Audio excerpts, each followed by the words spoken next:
maatin nagaa jenne waatin nagaa jenne warri nagaa jenne biyyi nagaa jenne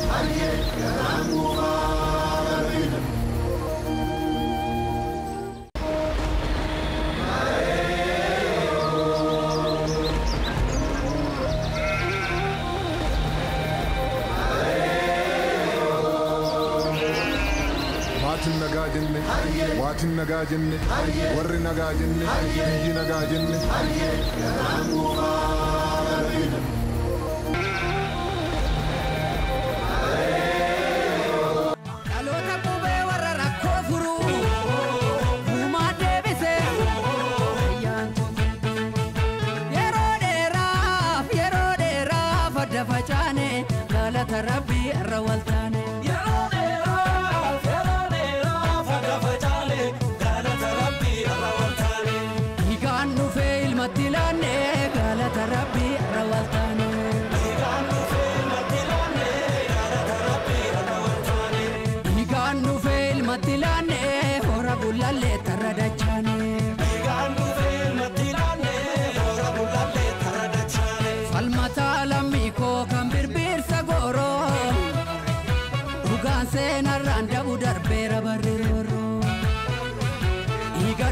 Bakka turre ushuree jedhama. Irrecha kana biyya keenya keessatti oduma sirru horti kana fakkaatu odoo irrecha jedhanii waggaa odoo itti deebine rabbiin ganne haa ga'u lafa keenya godhee markaa keenya godhee itti akka baanu kanuu godhee rabbiin hin galatoonfadhaa akkasuma itti aansee dhaabni qeerroo fi qarreen keenya abbootii gadaa hawwatii siiqqee ayyaanni kun kennaa kana birootii miti kennaa gannarraa gara birraatitti karabbiin nu baase galata waaqaa gachuu fi waan kabajamuuf kana kabajjidee akka ittiin galluu fi akka woggaallee waan kana caaluun itti deebin na gammachuu guddaa kana jennetti natti dhaga'ama. Galatooma ayyaana gaariitti. Eeshi walumaanuu. Ayyee ammas mee akkanuma daawwattoota keenya keessummoota adda addaa feeroo akkasiin biraan geenyu ta'a akkuma nu duubatti agartan gaadololloon buddeena baay'ee bareedee jira oromootaan faayameeti kan jiru haalli irreechaatti illee bifa baay'ee bareedaa fi miidhagaa ta'een gaggeeffamaati kan jiru.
የዘንድሮ ኢሬቻ በዓል ከሌላው ሁለት ጊዜ ነው የተከበረው። ዛሬ ሶስተኛ ጊዜ ነው የሚከበረው።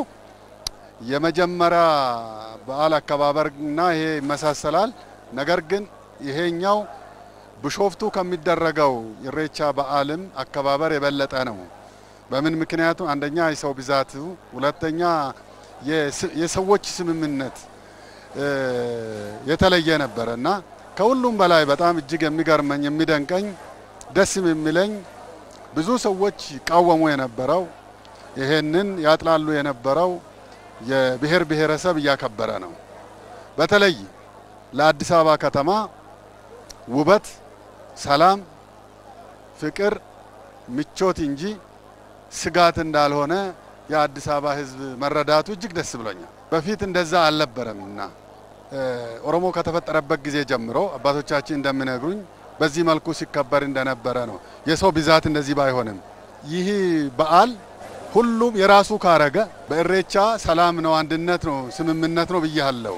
የተጋደለ ሰዎችም እርቅ አርጎ ነው ወደዚህ የሚመጣ። አንድም ሰው አባቱን ከገደለው ጋር ቡማ በልቶ ታርቆ ነው የሚሄደው። ይሄ ማለት ጸብ የሚባል የለም፣ ክርክር የሚባል ነገር የለም። መስጠት አይችልም ምንም በቃ። ይሄ ታዲያ ከዚህ የበለጠ ውበት ምን አለ? ይሄንን ዝም ብሎ ከሩቁ መቃወም አይደለም። እርግጥ ድሮ አልፎ አልፎ ሀይቅ ላይ የሚደረግ አላስፈላጊ ነገሮች ከቀራሁን 20 ምናምን አመታት በላይ ነው። ምክንያቱም ያም ክፉ ልማድ እንጂ የኢሬቻው ባህል አይደለም፣ ሰዎች ያስገቡበት ነው። ስለዚህ የብሔር ብሔረሰብ ይሄንን መጠበቅ፣ ማንከባከብ፣ መውደድ፣ ማክበር አለበት። የራሱ ያርገው፣ የራሱ ማረግ ነው። ኦሮሞስ ለብቻ ምንም አያረግበትም እኮ እንዲሁ ወጥቶ ውበቱን ያሳይበታል፣ ምስጋና አቅርቦ ይመለሳል፣ ደስ ያለውም ዘፍኖ ይመለሳል። ሌላውም መጥቶ እንደዚሁ ማረግ ይችላል አብሮ። ገና ደግሞ ወደ ገንዘብ በመለወጥ ላይ ደግሞ እንዳውም ሌሎቹ ሱቅ ያለውም ሻይ ቤት ያለውም ሆቴል ያለውም ሁሉም ይተከምበታል ማለት ነው። ይሄ ሲሆን ነው እንግዲህ ዓለም ደግሞ መጥቶ ፈረንጆቹ ወይ ነጮቹ መጥቶ ሲያዩን ደግሞ ሌላ ነገር ይዘው ይመጣሉ ማለት ነውና ስለዚህ እኔ